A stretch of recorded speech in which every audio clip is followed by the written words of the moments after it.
Good morning everyone. आज मैं अपने चैनल के माध्यम से पत्र विषय की जानकारी देने जा रहा हूँ। पत्रों की अलग विशेषता होती है, इसी कारण प्रत्येक कक्षा के हिंदी पाठ्यक्रम के व्याकरण भाग में इसे शामिल किया गया है।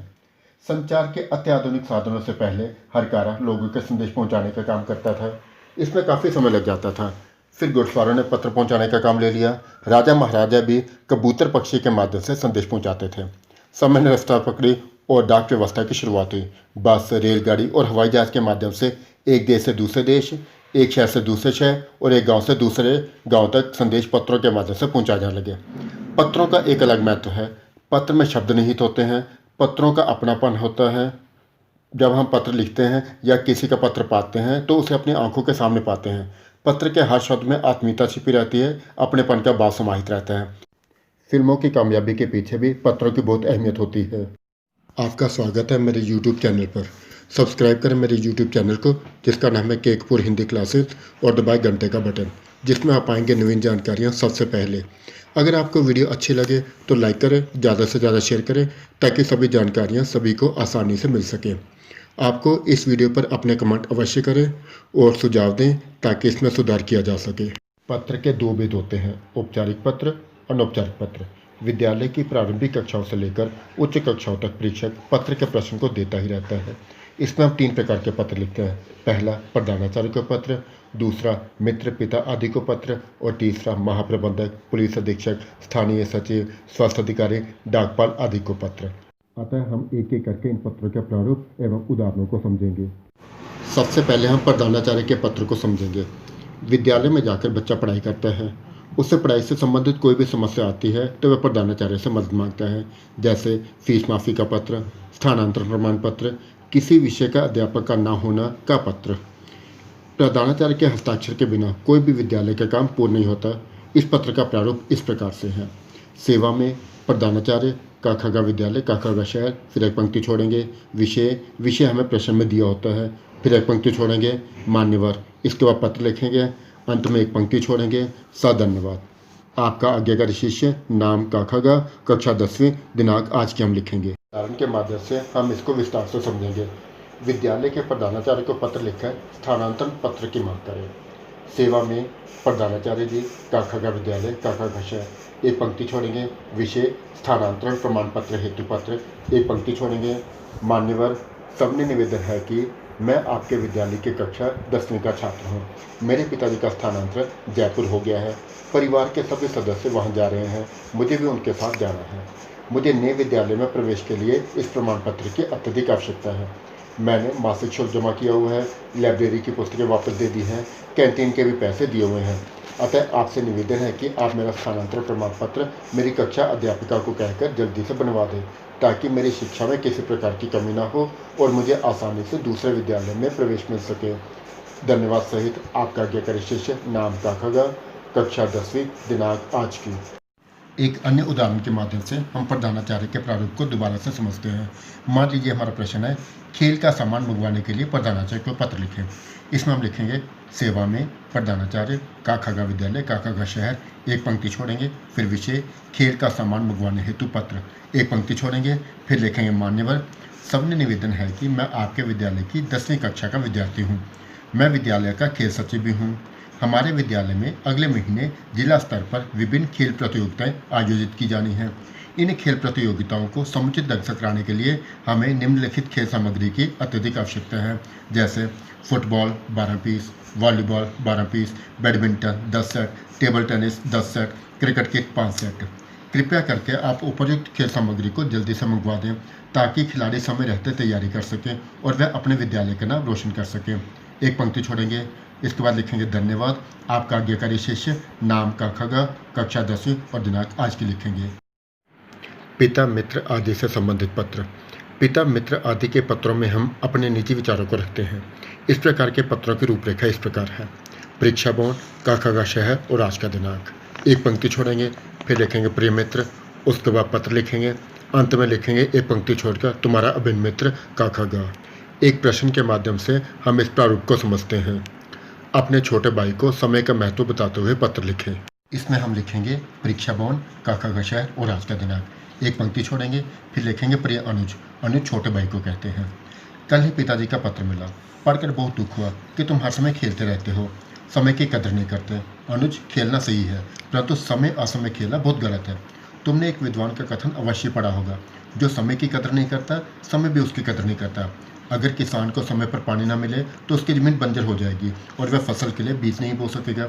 इसी प्रकार यदि समय को तुमने व्यर्थ में गंवा दिया तो वह वापस कभी नहीं आएगा। अतः समय का मूल्य तुमको पहचानना चाहिए। जो विद्यार्थी सारा साल खेलते रहते हैं वह कभी परीक्षा में पास नहीं हो सकते। इसके पीछे एक ही कारण है, समय को ना पहचानना। अनुज, मैं विश्वास करता हूँ कि तुम्हें मेरी बात समझ में आ गई होगी और तुम समय को व्यर्थ में नहीं गंवाओगे। पढ़ने के समय पढ़ोगे और कक्षा में प्रथम आकर माता पिता तथा अध्यापकों का सिर फख्र से ऊंचा करोगे। एक पंक्ति छोड़ेंगे, तुम्हारा आग्रह का खगा। एक अन्य उदाहरण के माध्यम से हम इस प्रारूप को समझते हैं। मान लीजिए आप मकान नंबर 1315 सेक्टर 13 चंडीगढ़ में रहते हैं। आपके मित्र का नाम रोहन है। उसकी माताजी का आकस्मिक निधन हो गया है। उसे सांत्वना पत्र लिखें। आपका नाम सोहन है। इसमें हम देखते हैं कि परीक्षा भवन की जगह पर मकान नंबर दिया हुआ है, तो हम शुरू वहीं से करेंगे। मकान नंबर 1315 सेक्टर 13 चंडीगढ़। उसके बाद आज का दिनांक लिखेंगे। फिर एक पंक्ति के बाद पत्र लिखना स्टार्ट करेंगे। प्रिय मित्र रोहन, मुझे कल ही पता चला कि तुम्हारी माताजी का आकस्मिक निधन हो गया है। मुझे सुनकर बहुत ही दुख हुआ। तुम्हारी माताजी बहुत ही नेक महिला थी। समाज के विकास के लिए उन्होंने अपना पूरा जीवन लगा दिया।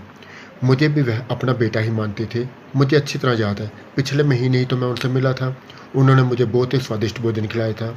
हमने बहुत सारी बातें की थी। मैं जीवन में किस प्रकार उन्नति कर सकता हूँ इसके बारे में बताया था। 10वीं की वार्षिक परीक्षा में मेरे अच्छे अंक आए, इसका आशीर्वाद भी उन्होंने मुझे दिया था। मित्र, अब तुम्हें ही अपनी छोटी बहन को संभालना है।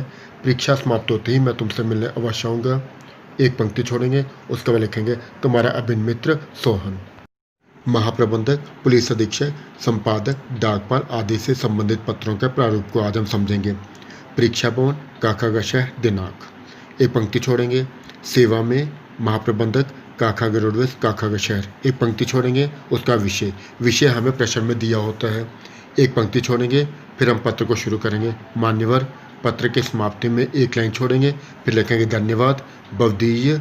अगर भवदीय हमको याद ना रहे तो उसकी जगह प्रार्थी शब्द भी आ सकता है। उसके बाद काखागा। हमारा प्रश्न है, महाप्रबंधक को पत्र लिखकर अपने शहर से जयपुर जाने के लिए बस सुविधा चलवाने का आग्रह करें। इसमें हम लिखेंगे परीक्षा भवन, काखागा शहर, फिर दिनांक। फिर सेवा में महाप्रबंधक, काखागा रोडवेज, काखागा शहर। एक पंक्ति छोड़ेंगे।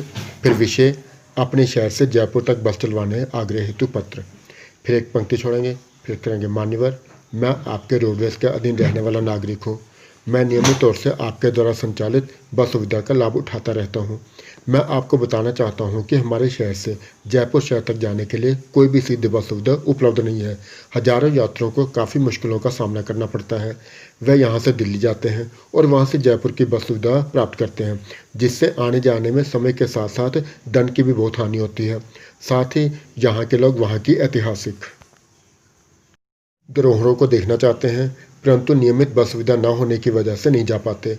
अतः मेरा आपसे अनुरोध है कि आप हमारे यहाँ से नियमित तौर से बस चलवाने का आग्रह स्वीकार करें। फिर एक पंक्ति छोड़ेंगे, धन्यवाद सहित भवदीय काखागा। एक अन्य उदाहरण के माध्यम से हम इस प्रारूप को समझते हैं। समाचार पत्र के प्रधान संपादक को अपने शहर की सड़कों की बुरी व्यवस्था के बारे में बताएं।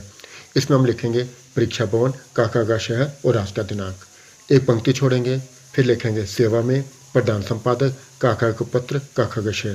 फिर एक पंक्ति छोड़ेंगे, उसके बाद विषय, सड़कों की बुरी व्यवस्था हेतु पत्र।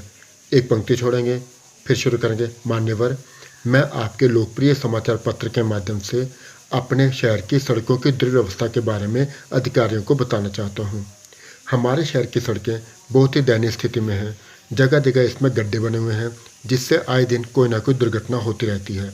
वर्षा के दिनों में तो हमारी परेशानी और भी बढ़ जाती है। रात के समय सड़क पर निकलना मानो जान जोखिम में डालना होता है। वर्षा के बाद प्रशासन की तरफ से इन गड्ढों से पानी निकालने की कोई व्यवस्था नहीं होती है। परिणामस्वरूप ये गड्ढे अनेक बीमारियों का कारण भी बनते जा रहे हैं। अतः आपसे निवेदन है कि आप मेरे उपयुक्त विचारों को अपने समाचार पत्र में स्थान देंगे, जिससे मेरी बात संबंधित अधिकारियों तक पहुंच जाए और हमारे शहर की सड़कों की दयनीय स्थिति में सुधार आ जाए। एक पंक्ति छोड़ेंगे, फिर लिखेंगे धन्यवाद भवदीय काखागा। अगर भवदीय हम भूल जाएं तो उसकी जगह पर प्रार्थी शब्द भी आ सकता है। एक अन्य उदाहरण से हम इस प्रारूप को समझेंगे। मान लीजिए ना पुलिस अधीक्षक को पत्र लिखना है, तो उसका प्रश्न इस प्रकार होगा। पुलिस अधीक्षक को शहर में बढ़ रही चोरियों की सूचना देते हुए पत्र लिखें। उसका समाधान भी बताएं, जिससे पुलिस विभाग आपके सुझावों को मानते हुए जरूरी रूपरेखा बना सके। इसमें हम लिखेंगे परीक्षा भवन, काका का शहर, उसके बाद दिनांक। एक पंक्ति छोड़ेंगे, फिर लिखेंगे सेवा में पुलिस अधीक्षक काका का शहर। एक पंक्ति छोड़ेंगे, फिर विषय लिखेंगे। विषय होगा शहर में बढ़ती हुई चोरी की सूचना देते हुए पत्र। एक पंक्ति छोड़ेंगे, उसके बाद पत्र स्टार्ट करेंगे। मान्यवर, मैं आपके शहर का रहने वाला एक नागरिक हूँ। आपको यह बताना चाहता हूँ कि हमारे शहर में चोरियाँ दिन प्रतिदिन बढ़ती जा रही हैं। चाहे सुबह का समय हो या रात्रिकालीन गहन अंधकार, चोर अपनी घटना को अंजाम देकर चले जाते हैं। वस्तुस्थिति तो यह दिखाई दे रही है कि आज उनके मन में पुलिस का खौफ महसूस ही नहीं हो रहा। परिणाम यह हो रहा है कि लोग अपने आप को सुरक्षित नहीं समझ रहे। 2 दिन पहले की घटना है। एक परिवार के सभी सदस्य विवाह समारोह में शहर से बाहर गए हुए थे। चोर ट्रक लेकर आए और घर का सारा सामान चुरा कर ले गए। मेरा आपसे निवेदन है कि आप अपने पुलिस कर्मचारियों को दिशा निर्देश दें, ताकि चोरों के मन में पुलिस वालों के प्रति डर कायम हो सके। समय समय पर पुलिस की गश्त तेज करते रहें। समय समय पर आम लोगों से मेल मिलाप करके भी हम चोरी की समस्या को रोक सकते हैं। शहर के सभी लोग आपका समर्थन करते हैं, आप पर विश्वास करते हैं। आप लोग हैं तभी सब लोग निश्चित होकर अपने काम में जाते हैं। मैं विश्वास करता हूँ कि आप मेरे सुझावों पर गौर करेंगे, जिससे शहर में चोरों की घटनाओं में कमी आएगी। एक पंक्ति छोड़ेंगे, धन्यवाद सहित बवदीय काका गा। इस प्रकार हमने पत्रों के विभिन्न प्रारूपों को समझा। ये प्रारूप सभी कक्षाओं के लिए हैं। केवल भाषा का स्वरूप बदलेगा। जहाँ निम्न कक्षा के विद्यार्थी आसान भाषा को अपना सकते हैं, तो उच्च कक्षा के विद्यार्थी विशिष्ट भाषा को अपना सकते हैं। 10वीं और 12वीं की बोर्ड परीक्षा में यह प्रश्न 5 अंक का है। याद रखने वाली बात यह है कि प्रारूपों के अलग अंक निर्धारित होते हैं। पूरा वीडियो देखने के लिए आपका धन्यवाद, और लाइक का बटन दबाना न भूलें, और ज़्यादा से ज़्यादा अपने मित्रों को मेरा चैनल सब्सक्राइब करने के लिए भी कहें। धन्यवाद।